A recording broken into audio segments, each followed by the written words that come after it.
सांगली जिल्ह्याचे सुपुत्र आणि पद्मश्री पुरस्काराने सन्मानित उद्योजक डॉक्टर अशोक आबा खाडे यांचा मिरजेतील बालगंधर्व नाट्यगृहात भव्य नागरी सत्कार करण्यात आला।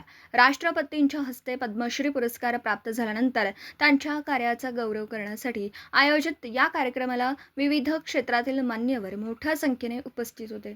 केंद्रीय सामाजिक न्याय राज्यमंत्री नामदार रामदास आठवले, पालकमंत्री चंद्रकांत दादा पाटील आणि उद्योजक मिलिंद कांबळे यांच्या हस्ते डॉक्टर अशोक आबा खाडे यांचा सत्कार करण्यात आला।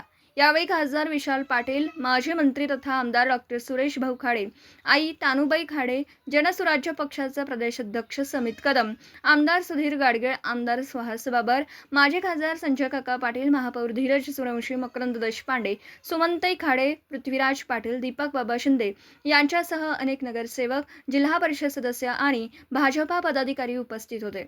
कार्यक्रमात बोलताना केंद्रीय मंत्री नामदार रामदास आठवले यांनी आपल्या खास काव्यशैली डॉक्टर अशोक आबा खाडे यांचं अभिनंदन केलं।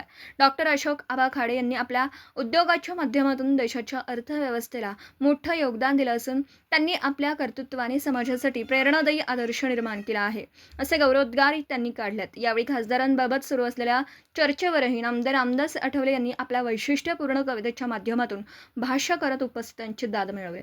डॉक्टर अशोक आबा खाडे यांच्या यशाबद्दल उपस्थित मान्यवरांनी त्यांचं अभिनंदन करत त्यांच्या पुढील वाटचालीस शुभेच्छा दिल्यात। पत्रकार राजेंद्र शिंदे, झी न्यूज।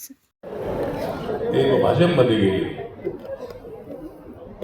आणि सध्या भाजपचा दरारा साऱ्या देशामध्ये आहे। नरेंद्र मोदींचा करारा अशा पद्धतीचा स्वभाव, अमित शहा यांची पक्षावर असणारी मोठी पकड आणि नरेंद्र मोदींना असलेली या पट्ट्याची साथ, म्हणजे माझी नरेंद्र मोदीजींना आहे मजबूत साथ, मग का होणार नाही मजबूत त्यांचा हात?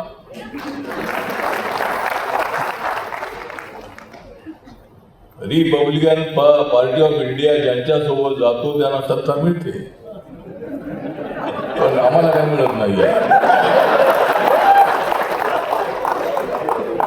मला एकट्याला मिळतंय,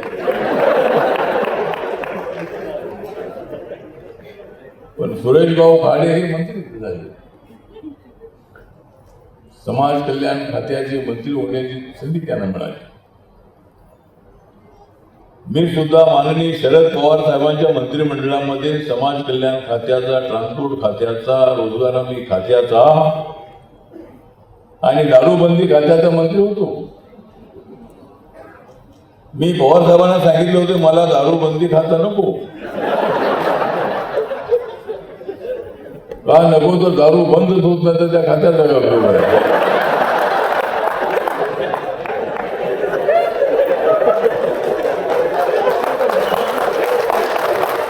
पण मला सुद्धा मंत्री होण्याची संधी मिळाली।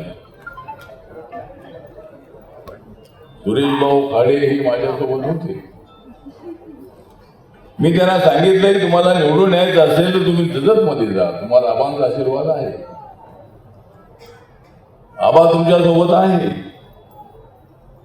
जतमध्ये राहा, लोकांची संवाद साधा। निवडून यायचं असेल तर सर्व समाजाशी आपली ओळख त्या ठिकाणी करून घ्या। आणि सुरेश भाऊ खाडे जतमध्ये जाऊन राहिले आणि निवडून आले। ते मुंबईला राहिले असते तर त्याला निवडून आले नसते, आणि ते 2 वेळेला जतमध्ये आले ना, एकदा जतमध्ये आले, पण तरीही ते टिकायचं आहे।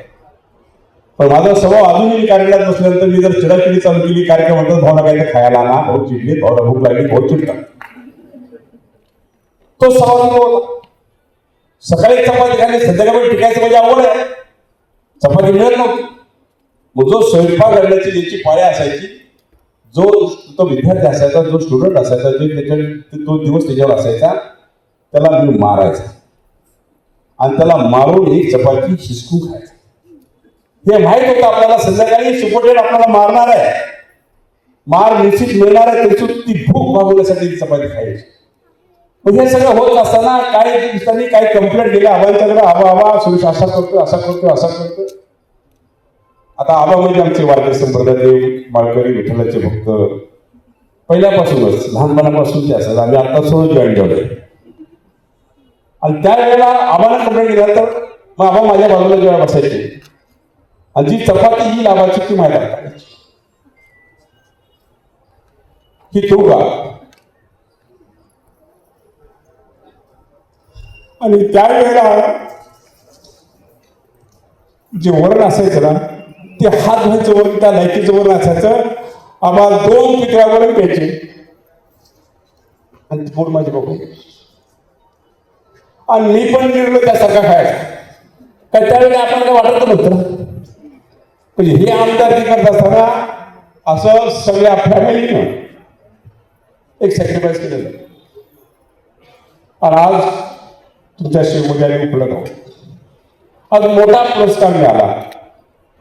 मी कोण होतो, कुठला होतो, ना वडील आमदार, ना आजोबा आमदार, ना कोण आमच्या घरात आमदार, कोण का खासदार, कोण का मंत्री, कोण नव्हता. पण आज इथे येऊन पण आम्ही 2 वेळा मंत्री झालो, एकदा पालकमंत्री झालो, 5 वेळा आमदार झालो. हे बस सगळे तुमच्या आशीर्वाद मिळाले, दादासाहेबांच्या नेत्यांचे आशीर्वाद मला मिळाले आणि तुमची सेवा करायची मला संधी मिळाली. आज ह्या माध्यमातून आम्हाला जी काय सेवा केली म्हणजे माझी माई सांगायची की बाबा आता तुम्ही थोडंसं मोठं झाला, तुमच्याकडे 4 पैसे आले, तुमचं सगळं भागले आता व्यवस्थित आहे, एक भाकरी तुमची आता चालू झालेली आहे. मग अशी मुलींनी सांगितलं त्यातली अर्धी भाकरी ही गरिबाची आहे, अर्धी भाकरी तुमची आहे, त्या अर्ध्या भाकरी तुमचा हक्क नाही आहे आणि ती वाटायसाठी तुम्हाला हे काम करावं लागेल. त्या माध्यमातून खाडे कुटुंब सगळं हे काम करते म्हणून एक पद्मश्री मिळाली. म्हणून ह्या जिल्ह्याचा पालकमंत्री दादा, ह्या जिल्ह्याचा पालकमंत्री एक मागासवर्गीय कार्यकर्ता होईल असं वाटलं तुम्हाला. जसं इस्लामपूर, वाळवा, कडेगाव, कडेपूर तिकडच असायचं. पण ते मिळालं, पक्षाने दिलं होतं, सगळ्या नेते मंडळींना आशीर्वाद दिले आम्हाला आणि जनतेची गुरुची सेवा करायची संधी मला मिळाली. आज आपण क्लिप बघित असेल, आबा कसे आले, कुठून आले, काय करत होते, कसं करत होते. पण ह्यात एक महत्वाची गोष्ट आपली सांगतो मला, एकत्र कुटुंब राहणं ह्यात ताकद किती मोठी असते. आज आम्ही एकत्र कुटुंब आहे. मी सगळ्यात लहान आहे, आबा मोठे, त्यापेक्षा ते अण्णा नेतात. पण अजूनही एक किचन, एक बिझनेस आणि एक बँक ह्या पद्धतीवर आमचं कुटुंब चालते. आमची मुलं आता आमच्या हाताखाली आलेली आहे, पण त्यांची जिद्द तशीच आहे. कुटुंब एकत्र राहण्यासाठी त्यांची जिद्द असते. कुठेही इकडं तिकडं आमच्या सुना आल्या, आमच्या वहिनी आल्या, सगळ्या आल्या. पण मी ऐकलं नाही कधी. माझी मिसेस मोठी आई असते, मोठ्या वहिनीला आम्ही मोठी आई म्हणतो, मोठी असते आमची वहिनी साहेब असते. पण आज सगळ्यात 42 वर्ष झालं लग्न होऊन, पण आज सगळ्यात कुठं भांडायला लागले, दोघी एकामेकाला तिरस्काराला वागलेत असं मला कधी बघायला मिळालेलं नाही. हे म्हणतो कारण हे मात्रच मजबूत होता. आईची शिकवण होती सगळ्यांना आणि ह्या दृष्टिकोनातून काम करत असताना आज खूप आनंद होतो की आबांना पद्मश्री मिळालं. एक उच्च सत्कार सन्मान त्यांना मिळाला, गावाला सन्मान मिळाला, फॅमिलीला सन्मान मिळाला आणि आपल्या सांगली जिल्ह्याला सन्मान मिळाला. त्याबद्दल मी सर्वांच्या वतीनं आबाला अभिनंदन करतो. आणि असंच जनतेची सेवा करत करत करत काय असेल ती चक्को त्यांची द्यायची हक्काचे त्यांना वाटत आपण आपलं आयुष्य घडवूया, एवढंच मी आपल्याला सांगतो.